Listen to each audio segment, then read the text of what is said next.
NHRA Championship drag racing from the Fram Nationals is next on TNN's Race of the Week.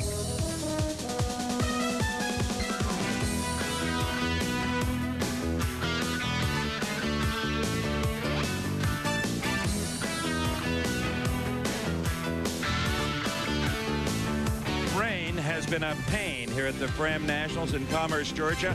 In fact, raining out the last of 4 scheduled qualifying sessions. So what did that do? Well, it put some heavy hitters outside the field, including Joe Amato, the 5-time Winston champion, and Kenny Bernstein, Winston points leader, winner of half the races this year. This was the next to the last scheduled session. Bernstein knew there was rain in the area and tried to drive through the tire smoke to get into the field. He did, but only for a moment as he was bumped out. The huge benefactor will be that crew, Blaine Johnson, Alan Johnson, and family. With Bernstein out of the show, they could very easily take the points lead. This was earlier today. The Alan Johnson prepared car in the near lane, Brother Blaine, up against Dave Promnitz, the rookie from Central California. It had rained this morning. Other cars in round 1 experienced huge problems, but not Blaine Johnson. 4.77. Boy, that track was pretty scary up there. I don't know if we were going to try and run a 77. I think more like an 81, 82 on that track, but the car is really working well. You know, Alan's got a real good tune-up and very predictable right now, and he's doing a lot of balancing with the front end and the clutch and horsepower, and he's doing a real good job. One more like that, and Blaine Johnson will take the points lead away from Kenny Bernstein. Now, the second happiest driver over this whole situation would be number 3 in points, Scott Coletta, right? Well, he was, until he underestimated the racetrack and Mike Dunn. Dunn had qualified in the final spot, number 16. He was glad to see the last session rained out. Mike Dunn with a shocker in round number 1, putting out the reigning Winston champion with a 483 to Scott's 491. Scott realized he had missed an opportunity of a lifetime with Bernstein not on the show to make matters worse. Blaine Johnson had advanced through round 1. Frowns all around. Nice to see some smiling faces in the Darrell Gwynn pit. You talk about some heavy hitters having already hit the highway. Here's Ralph Shaheen with the funny car story. Steve Cruz Pedregon took the first off-ramp available off of this highway. Watch as Larry Frazier brings him into the lights. Watch the lights. You see how it flickers? He went in too shallow. He got upset trying to figure out what to do with the lights. And Jeff Aaron is going to get the whole shot on him and take advantage of a round 1 win. My favorite Canadian beats one of the top cars in the world with a hole shot, a 16 to a 15. My favorite announcer. I'm really happy about that. I didn't see him all the way down, and I figured we were ahead. Got to thank Paul, Andy, all the whole crew. Now, you haven't been driving much lately, but it doesn't show. Well, sometimes you get lucky. So that left it up to Tony Pedregon to carry the Pedregon name through the Fram Nationals here this weekend. In round 1, he'd go up against Dean Scusa. John Medlin tunes the car to a 511 at over 300 miles an hour for both low ET and top speed of the round. And this team will be a player. Tony Pedregon, of course, will take the Castro car into round number 2 here at the Fram Nationals. Let's check in now with Bob Fry with the update from the Pro Stock category. Ralph, I'm not sure you can call anything in Pro Stock an upset anymore, what with the class being so closely grouped between number 1 and number 16.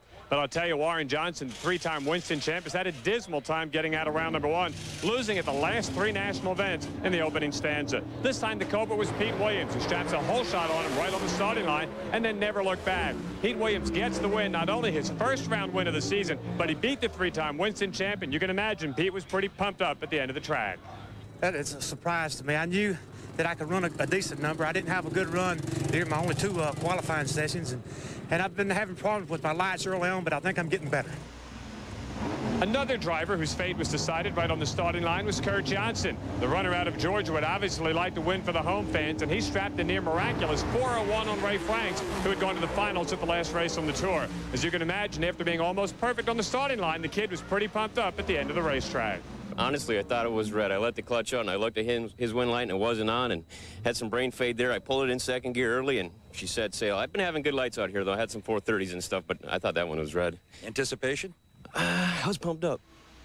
Kurt's going to have to be on top of his game again in the next round because he's got the number 1 qualifier and the guy that's acknowledged to be one of the best levers on the starting line, Ricky Smith. Now, you know everything we do. Let's go Top Fuel Racing. Shelly Anderson in the Western Auto Parts America car will be over in the far side. Near lane from Columbus, Ohio, Jim Head in the Smokin' Joe's entry.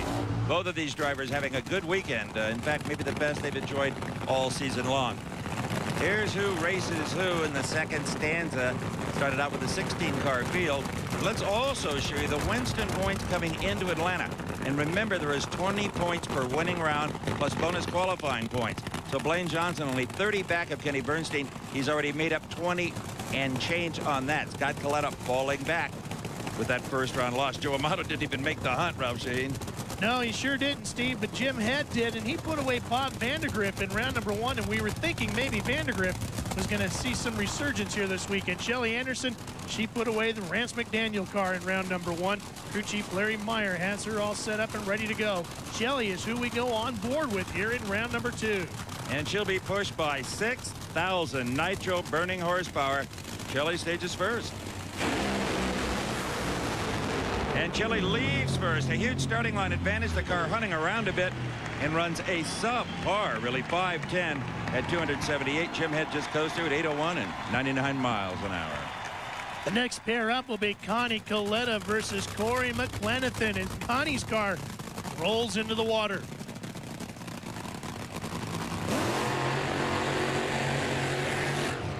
Corey Mack always runs real well here at Atlanta, of course, winning here in 1995. And at the far end, Steve is caught up with Shelly. Hey, this is swell. We haven't been meeting much lately. We've been pretty lucky this today, and that's what it takes to win. You can hop it up? Definitely hop it up. I mean, we've ran 304 here earlier in the week, so we need to do it again. Round number 1 for Connie Coletta was up against Andy Woods. He put him away without much of a problem. Corey Mack came up against Bruce Sarver, and the stock car racer is getting better, but not good enough to handle the McDonald's crew and Corey McLenithan.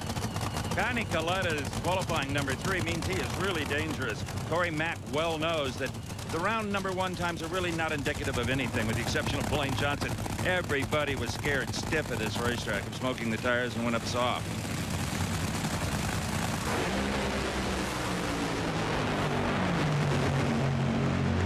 Whoa, what a drag race. Corey McLenithan 490 defeats Connie Coletta's quicker 488. It is the tail of the reaction time, a 48 to a 51.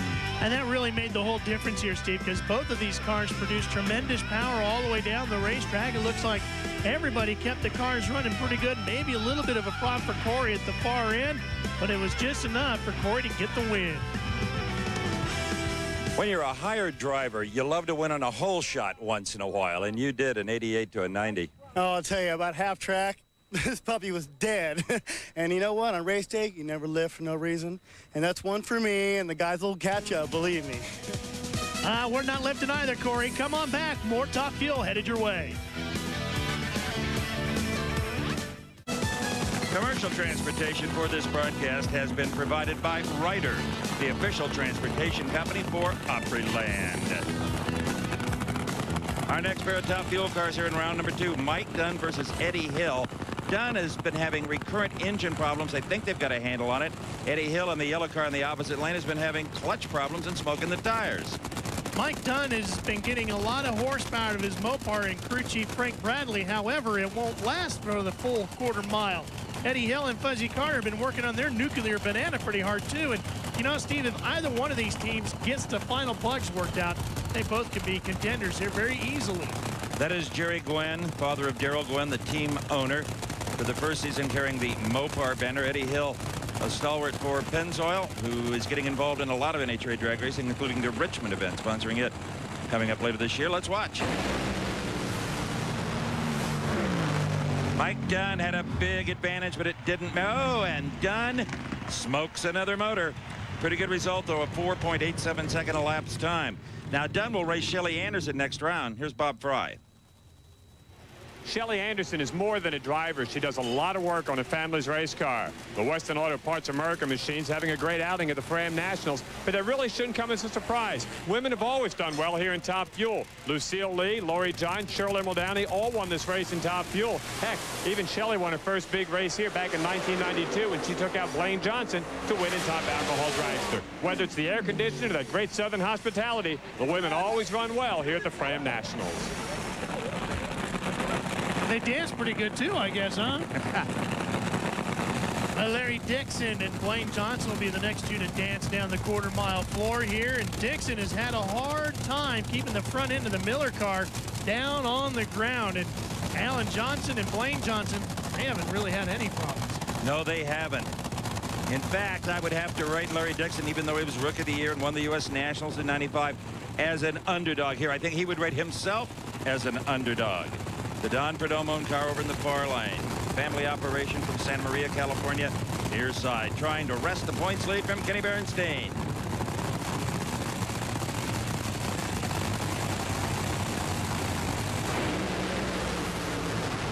Well, the front end came up again on Dixon's car, but not a problem, Steve.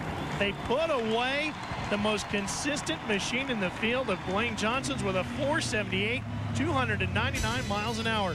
Well, watch the front wheels will come up again as the car leaves the line. But that time they come right back. Wes Cerny may be getting a handle on the setup of this car finally. Dixon been doing a great job of learning how to fly a Top Fuel car this year. He'll match up Corey Mack. Dixon will get the lane choice in that matchup in the Final Four. Shelly Anderson and Mike Dunn, no love lost there. Dunn gets the lane choice. Hey, no offense, Larry, but the way things have been going, that has to be called an upset. The first thing Snake ever taught me was you never bet on a drag race. And we went up there, and Wes Cerny knows that. And you just got to go up there and do the best job you can. And we got the win light finally from those guys. Former Winston champ Mark Oswald lights up the big rear tires on the In-N-Out Burger car. Here's a look at the ladder as we move into second round. You see Forrest Etchels, Oswald, and Okazaki have all moved through. Aaron Bazemore, Densham, and Tony Petragon have moved through as well. The funny car points John Force. They better stop him soon or they're not going to stop him at all. Al Hoffman, Chuck Etchels, the drivers with the best chance of doing that.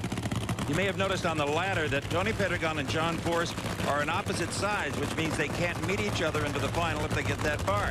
Kenji Okazaki qualified 12th at a 5.69, defeated Del Worsham in round number 1, a huge upset. Mark Oswald, first time in a long time that this team headed by Bill Schultz has been on the entire tour, and actually they're not performing as well as they thought they would. No, they're not, Steve. But Mark Oswald is a real cagey driver, and that's enough maybe to get him through a couple of rounds of competition here. And if he gets lucky to mix in with his craftiness as a veteran, a former champion of the division, he might find himself in the finals here at Atlanta. In-N-Out Burger car and Oswald near lane. The Moon Eyes car of Kenji Okazaki has problems. Kenji shuts it off, and Oswald with an okay 5.28 at 276 miles an hour will head on to the Final Four. Corey McLanathan mixing the liquid gold for the McDonald's car at $50 a gallon. Don't spill any. The five-time Winston champion John Force entertaining the crowd here in Atlanta. Mike Dunn, Smoky Motor. Bob Fry, what's the story? It hasn't been a great day for Mike Dunn, Darrell Gwynn, and the Mopar team. In the first round, they smoked the bearings out of this motor. Then in the second round, they had a lot of tires spin down track and actually burned some pistons out of the engine that's in the race car right now. They will keep the same motor in it as they go into round number 3. But hey, now that I think about it, they're in round number 3, and that's the first time this year they've done it. So maybe it's not such a bad day after all. Back out on the racetrack, here's Chuck Etchels making his way back into the lights to get set to match up against John Force. Chuck Etchels, the first driver in the funny car division ever into the fours. Would sure like to get a couple of them here. He qualified 9th at only 5.35 and beat Al Hoffman in round number 1, number 2 in points. John Force loved that. Where did Force qualify? What do you think? 5.02, ran a 5.19 in round number 1 to beat Brad Platt. But a little humility during opening ceremonies today. John Force was in the black car in the near lane. And totally inexperienced young woman named Shelley Stanley was over on the far side, a payoff for a radio promotion held all week long. And Forrest, he was complaining that he was robbed. They gave him a bad car. John just learned to drive a stick shift. Funny cars, you don't have to shift gears. Let's watch them. Atzel's with a whole shot. Forrest counters immediately to a gorgeous 509 and gets in the 300-mile-an-hour territory along with his teammate Tony Pedregon. Steve, this is just why John wanted to run that second car with Tony Pedregon. He was able to sneak some of the setup off of that car. It worked perfectly here. He, as well, will get a 300-mile-an-hour run. And look at how both these cars keep all the pipes lit and a perfectly straight run. Hey, Forsey, Tony come over and give you a tune-up, 509, 300? 300, the kid's got 300 choke stuck there, but yeah, she moved really soft out for about 200 feet, Steve, and then it hiked the front end up, and it moved, but the clutch hit twice at about 800 foot. It hit once, and then it hit again. Not supposed to do that? No, I can't figure out how that lady beat me in that stick shift. That didn't make no sense. I shifted it, and it wouldn't go. I shifted it, and it wouldn't go. Don't worry, John. You're still in the hunt for the money, and that's what really counts here today. Well, Tony Pedregon is going to see now if his 300-mile-an-hour car can do it again. He's going to go up against Gary Densham. You know how both Etchels and Force ran a nice, straight, true pass? That's what everybody would like to do. Doesn't always happen. Steve took a look at it. There's a force at work trying to seize control of nitro cars from the drivers, and it has its origins in Nazi Germany. No kidding. During World War II, German scientists used nitromethane as rocket fuel. So when you look at these exhaust headers, think of 8 individual little rockets, only going down instead of up. And the resulting downforce from the tremendous header blast is a tremendous aid in traction, as long as it's applied equally on both sides. Look at what happened to Gary Densham's NEC Oldsmobile in qualifying. He drops the cylinder on the left side, so the left side is lighter than the right. The right drives him to the center line. Gary corrects, maybe a little too much so, and grazes the wall. So unless a team wants a lot of this kind of damage, or much worse, the driver has to be ever vigilant for this odd phenomenon. Great piece, Steve. Like that. Interesting. 8 mini rockets lit for Tony Pedregon right now. And the way this rocket ship has been flying, it could be trouble for Gary Densham, who beat the Bolger car in round number 1. Gary Densham, who was a mentor to John Force in the early years, and now that's kind of switched around about 180 degrees. Tony Pedregon, however, knows of this man's brilliance on the starting line and of pedaling a car. If they get loose, I'll bet on Densham. Steve, that's exactly what Densham needs. If he doesn't get loose, Pedregon drives right past him. Guess what? Nobody got loose.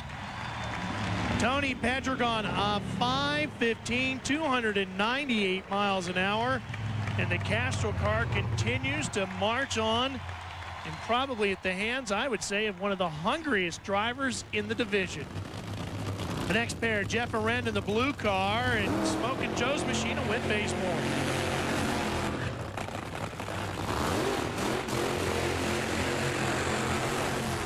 Whit Bazemore has been frustrated with the performance of the Smokin' Joe's car, but hopefully getting better. Steve? That a great looking helmet. Tony painted that himself. This thing was just weak as stone. Only ran 298. Yeah, it felt a little bit weaker. Probably down track, maybe in the middle of the track, but as long as we sneak by another one. The 515, you want to nibble away at that again, too. Well, actually, that was, we kind of expected something in that range right there, but I think we're going to need to hop it up here in the semifinals. John Force hired Tony to learn about his brother Cruz, and if Tony keeps running this way, Force is going to have to hire Frank Pedregon to learn about Tony. How about Jeff Arend? He rents this car from Paul Smith whenever he can afford it, a graduate of the Paul Smith Driving School. Whit Bazemore is a graduate of the School of Hard Knocks. Started with an alcohol car as just a kid and has worked his way into a major sponsorship. The Smokin' Joe's car has all the parts and pieces. It's just a matter of getting the entire act coordinated. Speaking of problems, they got big ones. The body is up on the Arend car. One of Paul Smith's sons pointing at the motor. There it is, the dreaded cut sign. It will be a single run for Whit Bazemore. Huge break. And it really is. And he's going to have to put up a good number, though, Steve, because he will go up against Tony Pedregon in the final 4, and he's going to need a good lane choice. Until this year, Whit Bazemore would have shut the car off to save money. He shuts the car off here because it wasn't performing properly. That's all. A 558 at 200 miles an hour. For Jeff Arend, it's a long trip back to Canada. So the final four, a pair of Winston champs going up, 6 titles between the two of them. Force will get lane choice. And on the other side, Bazemore and Tony Pedregon. Bazemore shuts it down. Tony with that big number, he'll get the lane choice. And there goes the Paul Smith car. We'll send Bob Fry over to find out what went wrong with that car. Here's Steve with Witt. At this point in time, the only numbers that really matter are the 20 Winston points you get when you take that win light. Well, yes, Steve, that's true. You know, it seems like luck is on my side today, and that's good because we certainly need it. You know, this Smokin' Joe's team's working awfully hard, but there's no denying the fact that we're really struggling right now. And it seemed to run a little better, that run. It did something I didn't like down track, so I shut it off early, but I think it ran better early on. Let's hope so. They'll find it. Tom Martino has been impressing everybody in Pro Stock. We'll see what he can do here in Atlanta when we come back. Well, the rain's kept some big names out of the fields, but not the fans out of the seats. A huge crowd here at the Fram Nationals. What's the deal with Jeff Aaron? You wonder what happened to Jeff Aaron on the starting line? Tell him, Paul. This little piece of paper towel here, like a hot dog wrapper, was on the ground because somebody didn't throw it in the garbage and keep the U.S. clean. It went up the vent in the fuel tank, up into here, up in this vent, down in there, down in the line, down through here, up through the fuel pump. There's a line that goes to here, up in there, and it plugged right in here. And then there's no fuel going to the motor. That's why it tried to shut off by itself. So we need to throw hot dog wrappers in the garbage. The always ecologically sound Paul Smith.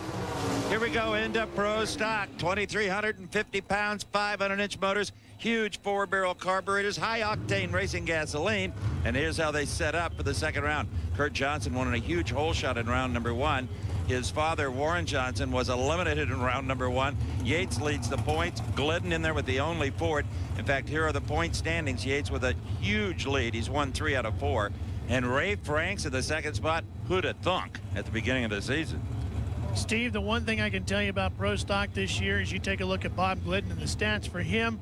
You better have your act together when you come to the line to race in Pro Stock this year. And don't blink, breathe, do anything wrong, because if you're not quick on the lights, you're done.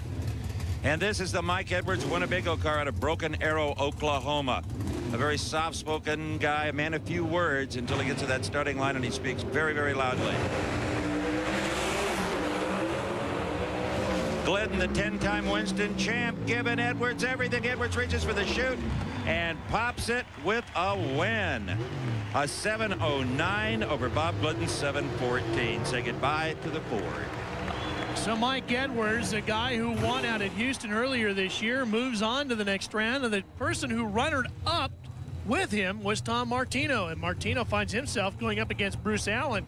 Kind of surprising to even see Bruce Allen in a field, Steve. Well, there is a rumor afloat of the Pro Stock pits that is a Larry Morgan engine that qualified that car number 12 and beat Steve Schmidt in round number 1. Morgan famous for making good power? Maybe. Nobody better underestimate Tom Martino. It's his rookie year in Pro Stock, a championship comp racer, and that's a category that teaches you to never be late up the starting line. You're going to get beat. Rare and Morrison, the owners of the Bruce Allen-driven Slick 50 car, were a dominant force in Pro Stock in the 80s. Took a couple of seasons off. The development program fell well behind. It would make sense if they have to lease a motor to be competitive while you try to catch up.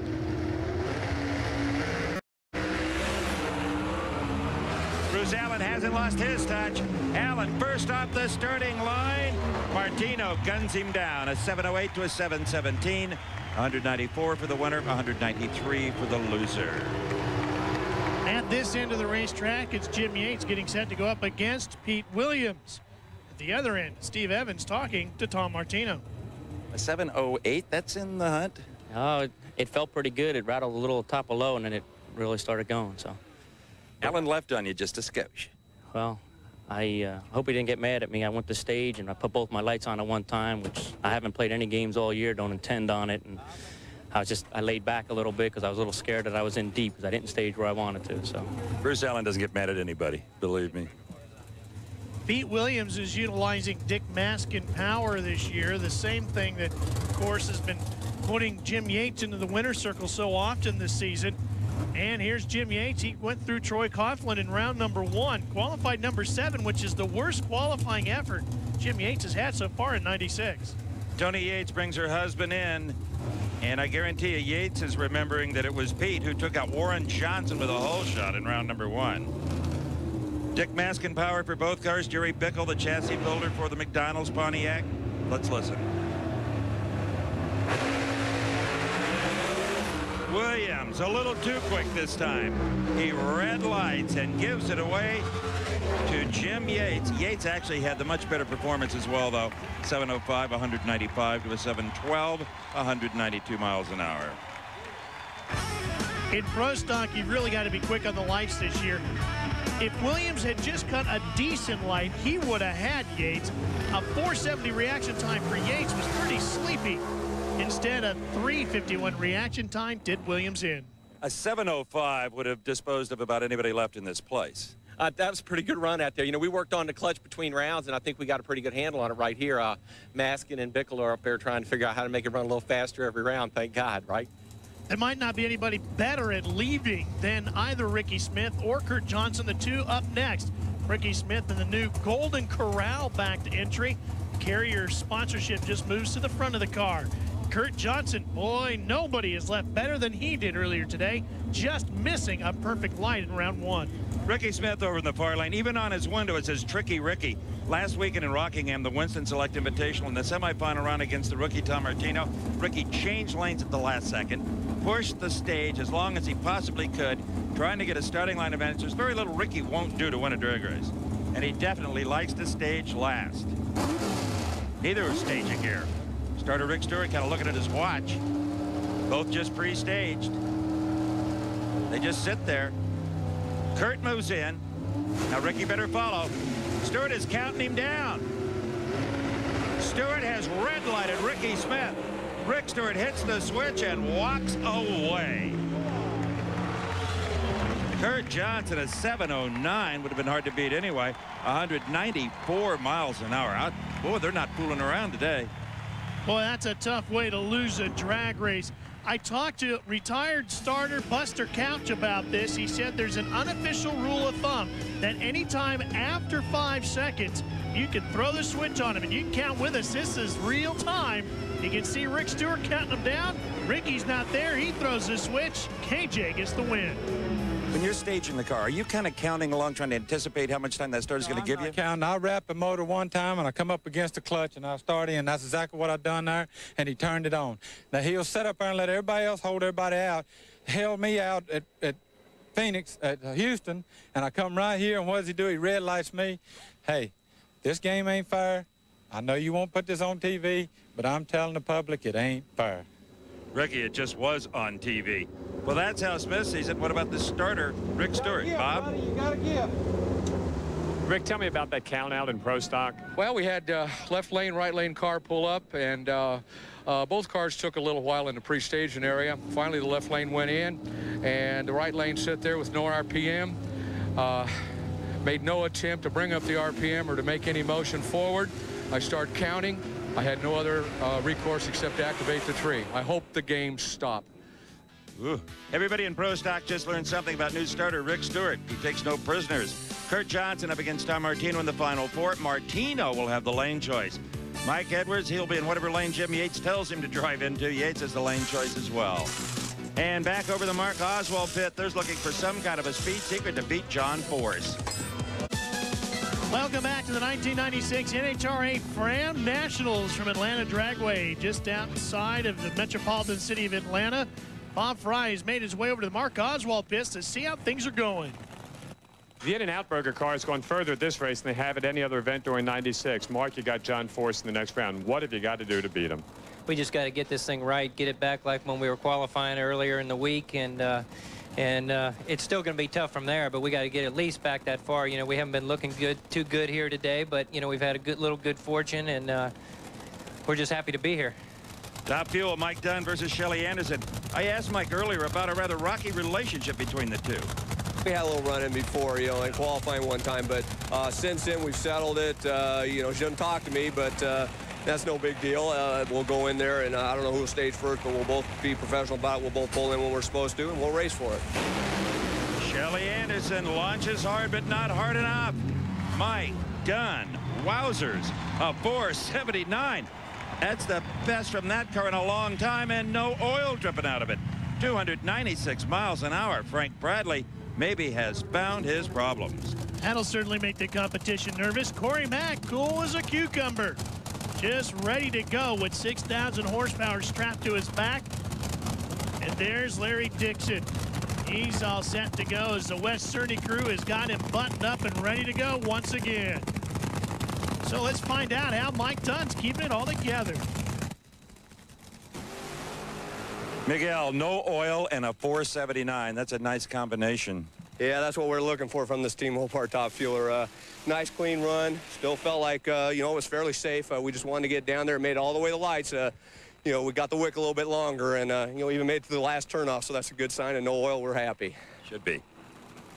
So Frank Bradley's got Mike Dunn's car working better. Wes Cerny has been able to keep the front end of Larry Dixon's Miller car at least somewhat on the ground so far today. That's gotten him to where he is already. Lee Beard has Corey Mack running pretty good. Steve talked to Corey about driving for Lee. There used to be such a thing as Lee's Law. Lee Beard saying, Corey, you stage last. Is that still the deal? Oh, no. When this car started, it's Corey's car. So Corey does what he wants to do in the starting line, and that's get the car down the track, be fair, and be safe. These two met in the semifinals a year ago. It was McClenathan over the then rookie Larry Dixon. Dixon far lane, Corey Mack near. Well, they left right together. Woo, and the motor goes away on Corey Mack. Dixon, 485, 291 miles an hour. Final round bound. And that final round pairing will find Larry Dixon up against Mike Dunn, and Mike Dunn gets the lane choice. Ever want to go skydiving? You're out flying over the Fram Nationals at Atlanta. Stay with us. We're back at the Fram Nationals. Pro Stock certainly has not disappointed today. A lot of performance and a lot of controversy as well. We move into the Final Four. Kurt Johnson against Tom Martino. And the fans, especially down here in the South, really like the bodied cars, the door slammers. Kurt Johnson, a big benefactor in the second round, as you saw when Ricky Smith was red lighted by the starter for failing to stage on time. Kurt has the best reaction time in any of our categories over the last 3 days at a 4.0, almost perfect. I asked Martino what he could do to beat Kurt. We just lowered the ring a little bit on the clutch, try to make it a little softer in low gear. Still want to shake and low. The rest of the track is about as good as we can get it, but the start line's peeling up now, and the sun on it, and the fuel car's taking rubber off. It's getting a little tricky. Oh, but Martino's car did spin the tires a little bit off the starting line. Gave Kurt Johnson a huge advantage, a 7.05 to a 7.07. But Kurt had 0.05 of a second off the starting line. That's an eternity in this class. Well, Kurt really is getting good at the starting line too, Stephen. We've said all day long that in this division, if you want to win a race, you better win it at the lights. And those 500s really made the big difference. Down here, the performance was fairly close. KJ goes to the finals. Hey, tell me about a real good drag race. When it's your day, it's your day. That's all there is to it. Man, it's been a struggle getting this Delco battery Pontiac in the final, but it's finally coming together. And these guys are so close out here, you got to give Tommy Martino credit. He's been driving his butt off all year, and I'm just happy to be where I am. Kurt's sounding pretty confident. Here's a confident guy. He's already won 3 races this year, Jim Yates. Mike Edwards on the other side of the Winnebago car with 1 victory at Houston. And Mike is not acclimated yet to all the fame and fortune that comes with being a race winner. When you win a pro stock race, you get a lot of attention. It just goes along throughout the territory. When you win, you get a lot of publicity. The manufacturers come along. They've been great. Just continues on. So once again, another battle between race winners here, Steve, and possibly another battle at the lights. Always in pro stock. Ooh, and this one is won by Edwards.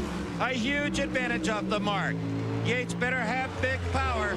He does. A 7.03 beats a 7.12, but a 4.7 to a 4.2 reaction time made it a lot closer than it should have been. Yates, you're gonna let one of these get away if you're not careful. Jim Yates goes on to the finals. They have lane choice against Kurt Johnson, but he better get a good light there. Funny Car Final 4 next. Here at the Fram Nationals, it is time for Funny Car Final 4. Tony Pedregon versus Whit Bazemore. But first, over in the fuel pits is Bob Fry. You ever wonder what a big-time top fuel driver does between rounds? Well, he gets one of these sheets and he takes a look at it, shows his times, shows all the other drivers' times, and incremental times all the way down the racetrack. Plus, it's got a ladder, and they know who they're going to race in the next round. All helps them get prepared for the upcoming round. I'd like to help Mike Dunn out just a bit. Excuse me, Mike. There you go. I think what you did was wake him up, actually. He better not be asleep in the top fuel final, though. All right, Funny Car Final 4, Pedregon versus Bazemore, the John Force team car, the Castrol machine. Bazemore having one of his better outings this year. Tony Pedregon was hired by Force and put in a darn near perfect car.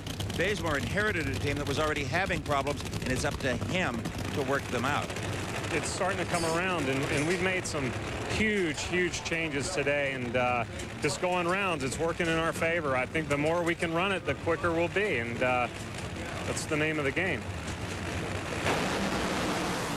The name of the game here is tremendous horsepower and traction in the far lane. Tony Pedregon, a 5:05, beats Bazemore's quickest time of the week in a 5:34. Pedregon 296 miles an hour. Pedregon left first as well. That's what they call a full house, I think, Ralph. Well, if that car was that strong, you got to believe Force's car can't be too far off that mark. John Force taking a layer or two off the big 17-inch rear tires on his Castrol car, and Mark Oswald has his race base on inside the in-and-out car. Tony Pedregon, big sigh of relief. Now, all the money is going to go into one pot. Force has a huge points lead. If he wins here, I think you guys will go head-to-head, all out. Oh, absolutely. That's the way he wants to race, and we agreed on that, and I'm really looking forward to it. So is he. Tony's already in the finals. He can celebrate. Force doing everything he can to get there. Austin Coyle, Bernie Federley, and you know they've talked to John Medlin. They know what the track will take.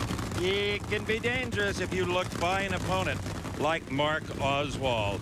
In fact, earlier I went back to the pits and I talked to Mark a bit about the complexities of today's funny car. To make a car go 5.0s, every system on that car's got to interact with the other. And one system doesn't work right, it causes 3 or 4 to malfunction. We do have one little gremlin in this car, and I'd sure like to find it right now. Ooh, the gremlin still haunts the in-and-out team. Can Force get lane choice? The answer is no. Tony Pedregon will have lane choice over the boss. Tony's 5:05 better than Force's 5:13. So the two Castrol cars will finally meet in the finals, and Tony gets a lane choice, as you heard. Pro Stock final coming up. Jim Yates moving in. Here in the Peach State, it's time for the finals of the Fram Nationals.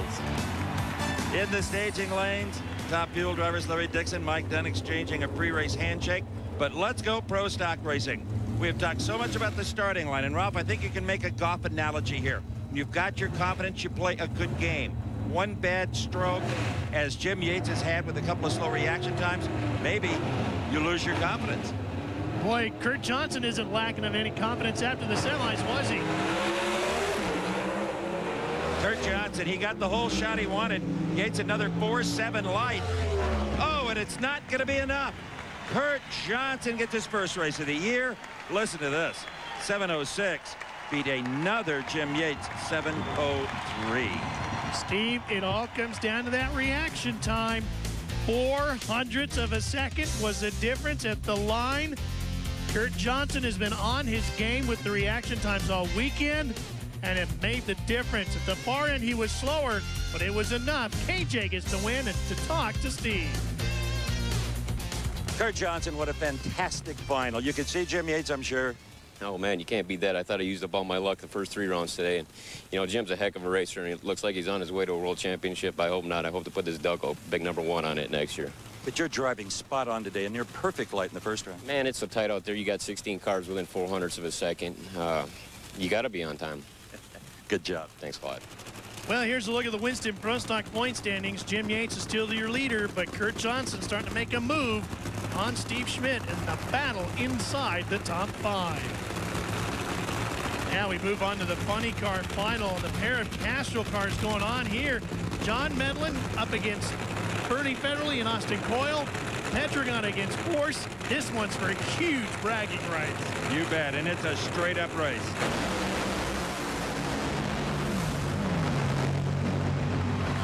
Force's motor starts to go away, and John Medlin has tears in his eyes.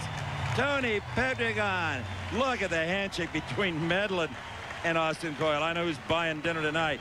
Tony a 5-10 to John's fading 5-31. But Force left on Tony, and he'll make sure Tony's aware of that. Yeah, it's the only thing Force did right on this one. He was a little sleepy, was Tony, but watch the motor start to go away on Force's car, and Tony just motors away. Tony, a fabulous contest for the fans and everyone at home. He left on you a bit, but you had the power where it counted in the middle of the racetrack. Yeah, I'll tell you what, I got to give all the credit to my team. You know, they're I got to tell you, John's the genuine article. You know, he's a man of his word, and my guys really deserve all the credit. You know, they worked awful hard to get here, and, you know, for John to just let us go at it like this, you know, it just, you know, says a lot about him. He's a special guy, John Force. Here's your Winston Funny Car point standings. Tony goes from 6th to tie Chuck Etzel's for 3rd. Cruz, Pedregon, and Del Worsham both dropped out of the top 5. Top Fuel final round. After that 479, Frank Bradley on the Mopar. Mike Duncard may feel he can lean on it a bit. Maybe he's found his problems. And we know that Mike Dunn, very relaxed. He was born into the sport. Been around it all his life. Dixon, his 2nd year of competition. Dixon in the air. Dunn blows a motor. Ladies and gentlemen, that was one of the most bizarre final rounds I have ever seen. Look at Snake. His mouth is wide open. Jerry Gwynn can't believe what he saw either. The crowd has gone nuts, and the front end badly mangled on the Dixon car. Steve, this is incredible. Once again, the front end goes sky high for Larry Dixon, but look at how he pedals his car with the front end up in the air. And just as it comes back down to earth, Dunn pulls the China syndrome. Blows the Mopar machine sky high. You said Frank Bradley would throw everything at him. Boy, he didn't leave anything in the trailer. You can see the fire igniting behind Dunn. Right then, Dixon's back down to terra firma, and he gets back on the throttle and a win. Larry Dixon, unbelievable. Nothing ever like it, I don't think. Certainly nothing I ever gone through. I mean, guy, the car wheel stood, and I got out of it, got back in it, and God, the front end came back up. Then I saw him on fire, and I said, man, I could catch him. So I went after him. And Did you get a little nervous there, Snake? Oh, I was nervous for him. Yeah, he just, what can I tell you? He's a great kid, doing a great job. The whole crew, you know, we're really proud of him, man. I think I'd have shut it off and just went home, but he stayed with it. I was hoping he wouldn't be mad at me for hurting his car. No, he's not mad at you, believe me, Ralph. Snake, you never would have lifted. And our Mopar High Performer of the Week has got to go to Larry Dixon. And after that performance, we might give it to him for the next 3 weeks in a row. I'll get 18 up and it went Top Fuel points in the Winston point standings. Blaine Johnson bumps Kenny Bernstein, who didn't make the show, and Larry Dixon sits solidly in 3rd. What an incredible final. A promotional consideration has been provided for to fee paid by the special offer from Diamond P Sports. What could follow the 3 volumes of Diamond P's and They Walked Away series? A 4th, and They Walked Away 4, like its predecessors, captures the most perilous moments in recent motorsports history. Unmerciful doubles, unbelievable flips, falls, and fires, and in every harrowing incident, the driver beats the odds. Once again, man and machine test their mettle through mayhem in over a dozen motorsports disciplines. You can't find this video in stores. You can't rent it. And anyone who has it won't let you beg, borrow, or steal it. Then how do you get your own copy of And They Walked Away 4? Call 1-800-652-8686 or send $24.95 plus $4 shipping and handling to the address on your screen. 1-800-652-8686 or charge it on your Visa, MasterCard, or Discover card. A wild and a weird race, the Fram Nationals. For Bob Fry and Ralph Shaheen, I'm Steve Evans. Thanks for joining us from Atlanta, Georgia. TNN's Race of the Week has been a production of Diamond P Sports and a presentation of the Nashville Network.